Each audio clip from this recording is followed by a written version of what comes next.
Once again, gusto natin i-greet ng isang bonggang-bonggang happy birthday ang ating former President Rodrigo Roa Duterte. Para sa lahat po ng mga kaibigan natin, gusto ko muna makarinig ng isang bonggang-bonggang chant galing sa inyong lahat. Okay?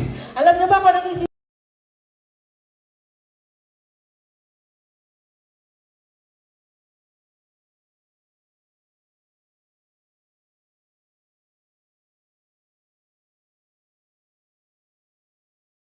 Duterte! Bring him home! Duterte! Bring him home! One more! Duterte! Bring him Last home! one! Duterte! Bring him home! Wow! Ano? Ano to? Meron ka na dito? Hindi kami ang lakas ng boses, di ba? Parang kakainin yung microphone. Alright, may pera ba talaga kayo? And DJ natin, nagdadasal pa si Kuya Benji kung kayang bayaran sa kayong palagpakan natin yung 10-fold LED wall. DJ Thomas, yung ating Pisang Production dyan, si Will, pakita yun naman. Yan, yung mga volunteer, palagpakan naman natin sila. Kasi kung wala sila, hindi ko alam kung magiging itsura ng ating presentation yan. But anyway, hindi ko nahabaan. Gusto kong magpasalamat sa 5 araw kong panawagan sa inyo. Nandyan po kayo. From 2016, si Kuya Benji, nanguna na kita tayo Digong, until today, birthday ng ating mahal na Pangulo. Batiin natin siya mamaya, sabay-sabay tayong magsisindi ng muffins. Sana nakapagdala yung iba. Dahil ipa-feel natin kahit nandun sa Netherlands ang ating mahal na dating Pangulo, ipakita natin ang pagmamahal ho mula dito sa Alberta, Canada. Again, maraming salamat. Mabuhay tayong lahat and happy birthday to Tatay Digong. Nandun na siya. Okay,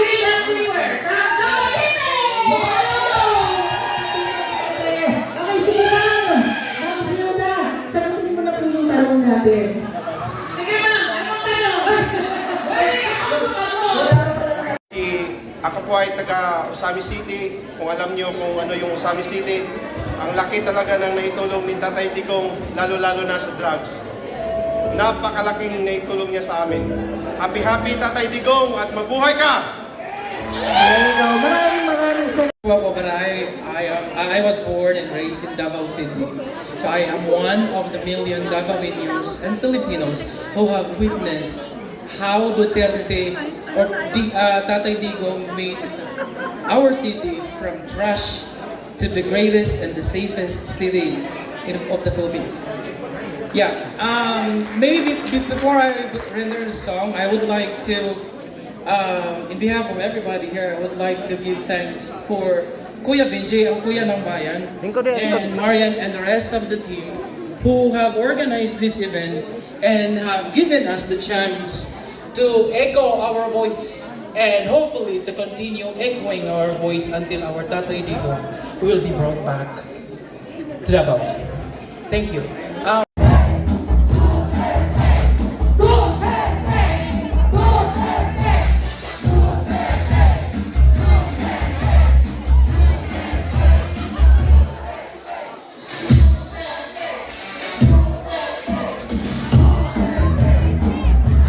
Politikal noong panahon ng pagkapangulo ni former President Rodrigo Duterte. Anong pangalan ng partido nila? Ay, ang bilis ni Mamo. Ito ka ma'am, parang nakadalawang footsteps. So, sino umabot agad sa akin eh. Okay ma'am, pangalan po? LV. Ma'am LV, kailangan pakitaan mo sila ng gilas. Sumayaw muna bago sumagot ha. Okay, wala tayong lusot. Okay, dahil dyan, DJ, please hit the music. Ay, wow! Alam ko ka na wala na eh. Wala bang share galing dito? One more! Kaya tayo, sumakit ang ulo ko. Lumam! Ay, one more! Okay, ready! Ito lahat yung mga nasa likuran. Ready? 1, 2, 3! Duterte! Bring him home! Duterte! Bring him home! Duterte! Bring him home! Maraming salamat po sa lahat ng ating mga kababayan na naandito. Bring him home! Bring him home!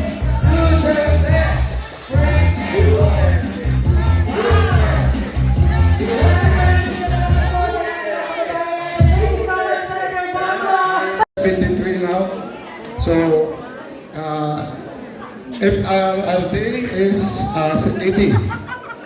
So, our former president, happy birthday. We wish you that you will be back home soon. And we'll always pray for you that you will be prayed from the ICC. Kung tanong kanina, aanhin natin yung ICC. Gusto ba ipakulong yung taga-ICC?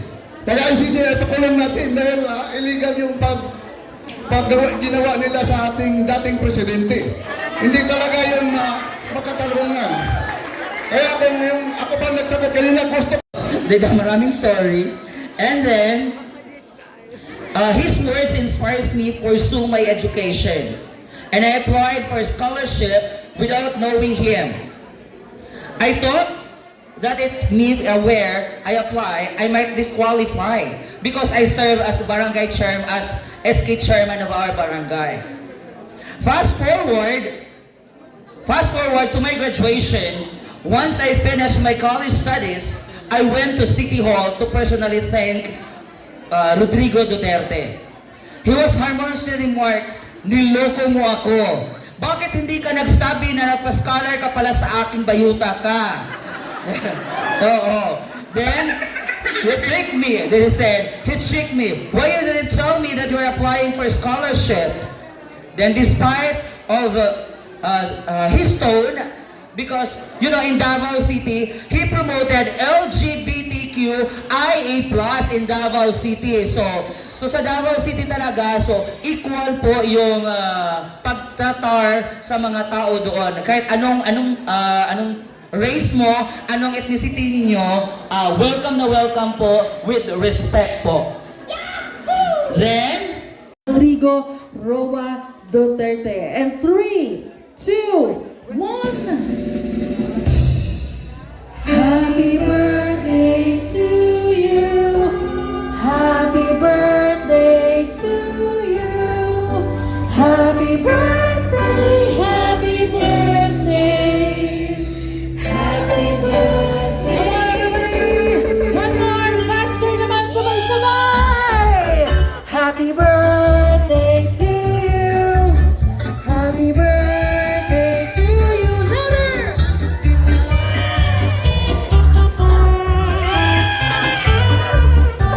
Wow! Isang malakas sa Duterte. Bring him home 5 times, everybody. In 3, 2, 1. Bring him home, Duterte. Bring him home, Duterte. Bring him home, Duterte. Bring him home.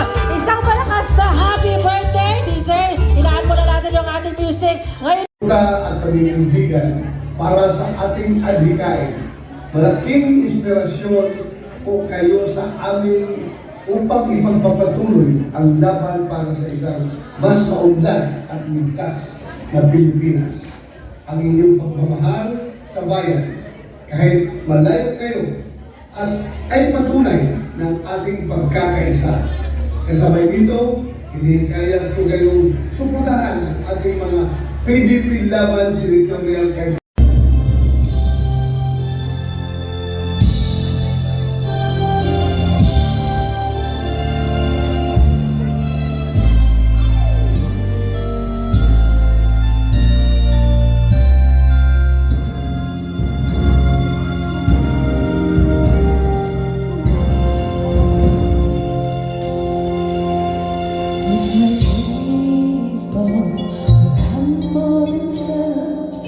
humble themselves and pray.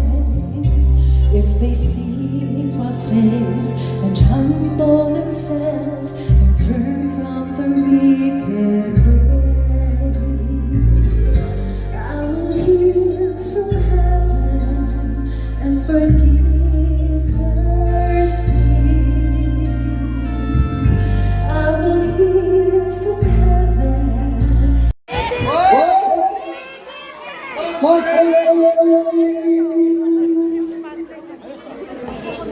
Alright, maraming salamat po Senator Bongo para sa iyong mensahe. Gusto po kayo yan sa Canada, Alberta, Canada. Excuse me. Chairperson Benny Lindo, Marian Pohol, Recording in progress. Nina Baranda, SNLI Canada, and of course, Chairperson Benji Lindo, Duterte Volunteers, Alberta, Canada, Marian Bohol. Lahat po ng mga supporters namin ni Pangulong Duterte dyan, volunteers and supporters from Canada. Salamat po. Assalamualaikum rin po sa mga kapatid natin Muslim. Kumusta po kayo? Marhay na aga sa amin dito. Anong oras ba dyan sa inyo? Gabi. Mayang gabi sa inyo dyan. Good evening po sa inyo lahat. Unang-una, gusto ko po magpasalamat sa inyong pagbati kay former President Rodrigo Duterte. Alam ko, malungkot po ang araw natin, but dahil wala siya, physically, ako po nalulungkot rin po na hindi natin siya nakakapiling ngayon dahil nasa hig po siya. Pero pakiusap ko lang po sa inyo, ipagdasal niyo po si Tatay Digong. Please, pray for Tatay Digong. Ipagdasal po natin ang kanya kalusugan. 8 years old na po siya. Ngayong araw na ito, ipagdasal natin ang kanyang kaligtasan. Ipagdasal po natin ang kanyang kalayaan. Huwag tayong tumigil. Huwag po tayong tumigil hanggat hindi po siya pinauwi. Alam nyo, sa loob ng isang araw, pinadala siya sa dahig. Dapat, sa lalong madaling panahon, ibalik rin siya dito. Manawagan po tayo, magdasal tayo, huminahon lang po tayo, idaan po natin sa pakiusap, manawagan tayo, magkaisa tayo, mga Pilipino. Salamat po sa inyong pagmamahal kay Tatay Digong. Salamat, sobrang salamat po sa inyo. Mga taga-Canada, papasyal ako dyan sa inyo sa susunod. Salamat po inyo.